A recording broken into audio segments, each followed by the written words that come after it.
Chers amis, bonjour ou bonsoir, selon le point de la planète où vous vous trouvez.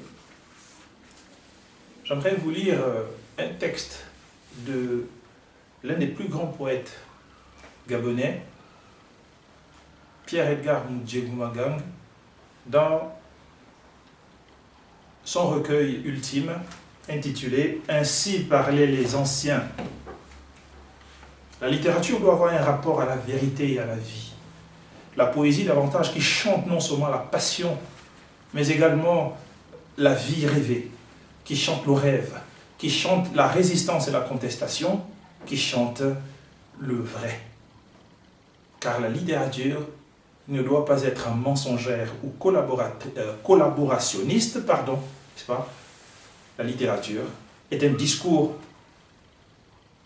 humain, un discours qui doit s'adresser à ceux qui aiment le beau, c'est-à-dire la vérité, c'est-à-dire la grâce de l'être.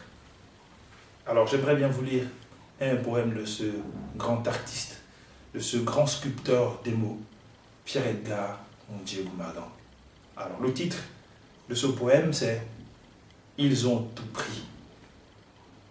Ils ont tout pris. Ils ont tout pris. Ils ont pris mon cœur et mes amours. Ils ont pris mon sourire et mon rire. Ils ont pris mes chants et mes danses. Ils ont pris mon soleil et mes clairs matins. Pourtant, je sème l'amour, je sème la fraternité pour une éternité qui ne finit pas. Ils ont tout pris. Ils ont pris la mer et les fleuves. Ils ont pris les plages et le sable fin. Ils ont pris la forêt et les arbres. Ils ont pris. Ils ont pris la saison sèche et la saison humide. Pourtant toujours, je sème l'amour, je sème la fraternité pour une éternité qui ne finit pas. Ils ont tout pris. Ils ont pris les villes et la campagne. Ils ont pris les femmes et les enfants. Ils ont pris les guerriers et les combattants de la liberté. Ils ont pris mes amis et mes frères. Ils ont pris mon sang et ma patrie. Ils ont tout pris. Tout. Pourtant, toujours, je sème l'amour. Je sème la fraternité pour une éternité qui ne finit pas. Paris, décembre 1979, janvier 1980. Il avait le souci du détail, Pierre-Edgar Moundiégoum. Dans ce beau texte que vous m'avez entendu lire, il y a effectivement un principe en poétique qu'on appelle l'anaphore, ce retour récurrent pour l'oreille d'un mot ou d'un groupe de mots.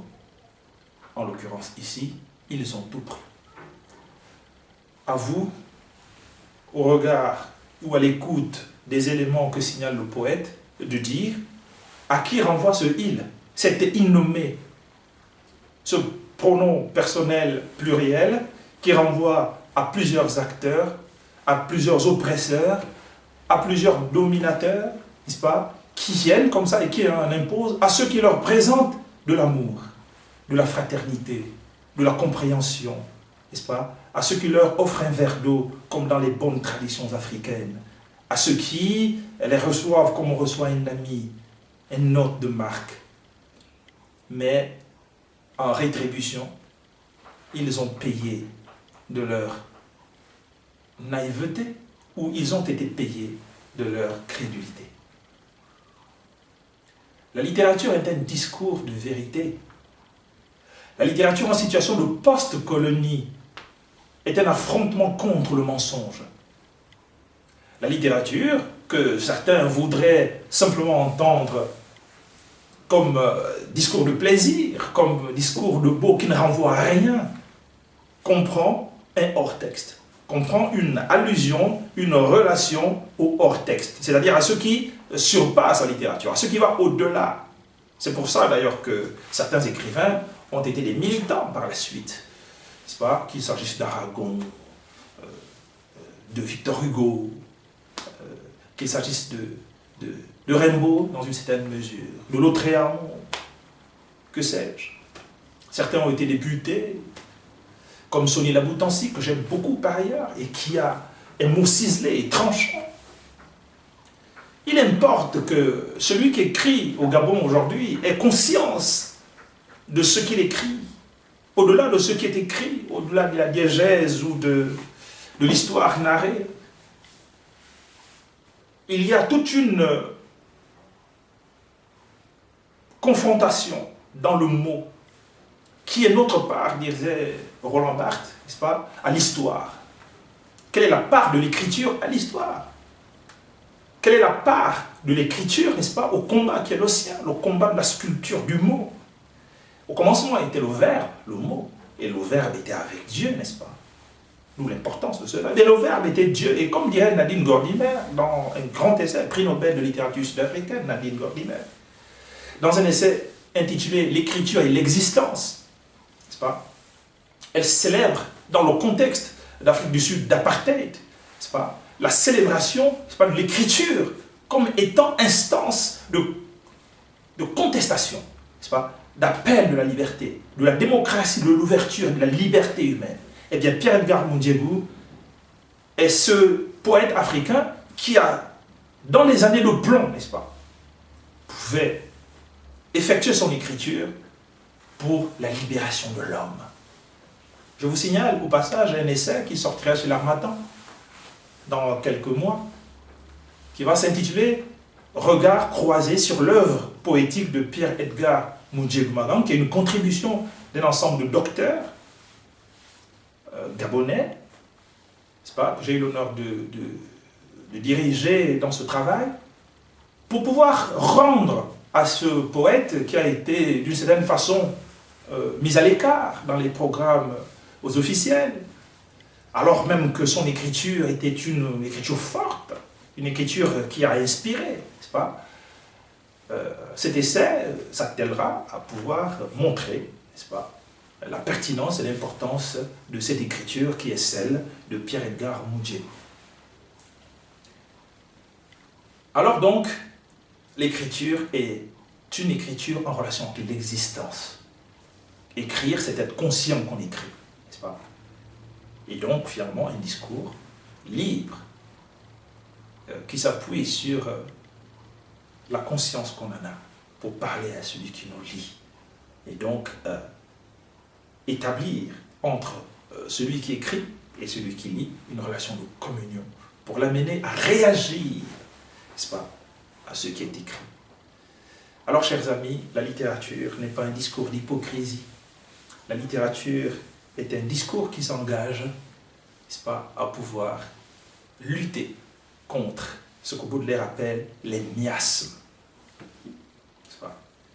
Et donc, j'aurai comme ça de temps en temps avec vous sur un auteur africain, américain, européen, chinois, n'est-ce pas? Un rapport que j'aurai à vous faire, une petite note de lecture sur ce que j'aurais pu, n'est-ce pas, sur ce site que vous regardez ou que vous découvrez à l'instant, n'est-ce pas, ce que ces auteurs auraient eu à dire. Je vous signale au passage simplement la pertinence des œuvres de Pierre-Edgar Moundiégou, qui malheureusement sont pour certaines épuisées, mais qu'on peut toujours trouver dans de bonnes bibliothèques et qui signalent, n'est-ce pas, l'acte d'écrire en tant qu'il est acte de résistance, en tant qu'il est dans sa beauté et dans son bonheur d'exister sous vos yeux en tant que lecteur, n'est-ce pas, combien cette littérature est une littérature consciente d'elle-même. Je vous souhaite une bonne lecture et je vous souhaite de redécouvrir ce texte, Ainsi parlaient les anciens, de Pierre-Edgar Mundjegou Malong, édité chez Silex, mais disponible, je crois, encore chez L'Harmattan. Voilà, chers amis, ciao et à bientôt.